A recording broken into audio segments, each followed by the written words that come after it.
If you want to extract audio from a video on your iPhone, you can easily do it using the Shortcuts app. Launch your Shortcuts app, click on this plus option, click on this drop down and select the option Rename. Now rename the shortcut to anything you like and tap Done. Next, swipe down and tap the information icon, then enable Show in Sheet and tap Done. Click on the option Apps and 18 more.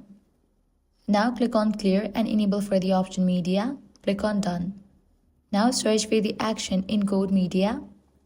Click on this icon. Enable for the option Audio Only. Now click on this drop down for Format and select it.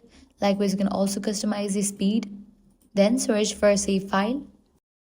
And with that, you are done. Now I can launch your Photos app.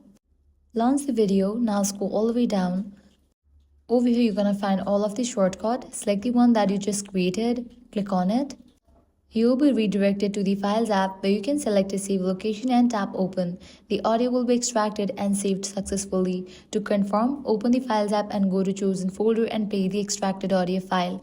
And that's it. This way you can easily convert video to audio. If this guide helped you out, do not forget to like, share and subscribe.